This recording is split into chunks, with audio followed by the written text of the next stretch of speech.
Купувах сетове, купувах и сега. Сортирай, прибирай, да мога да мокваш. Сортирай.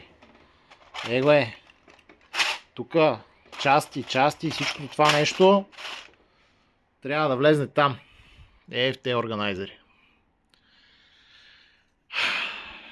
Понякога е доста досадно и това е всъщност едно от нещата, за които малко от възрастните фенове на Лего говорят. Сортирането. Или какво се случва с сетовете, които вече не ползвам, ама пък няма и да ги продам, ще си ги държа, нали, за инвентар, да си обогатят частите, то не знаеш кога какво ще ти потрябва. И накрая пак опираме до това, че трябва да си купуваш някакви части, които точно от тях нямаш. Ето сега един пресен пример. Ето тук правим този покрив на този перон. За покрива ми трябват такива кръги, водят се раунд брик едно по едно. Казват им топове, не знам какво им, как мога по друг начин ги наричаш. Аз детството ги наричахме топове, защото имаше едни пиратски лодки с едно такова, се дърпа и изстрелва. Те ги изстрелваше. Трябват ми черни. Супер! Имам огромен инвентар от части. Гледайте какво става тук сега.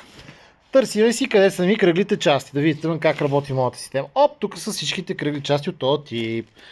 И виждате какво става. Имам сиви, бели, зелени и тъмно кафяви. И какви ли не? Черни? Някой?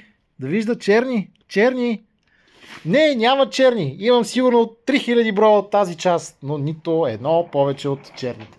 Черните са приключили до тук. Ами трябват още толкова.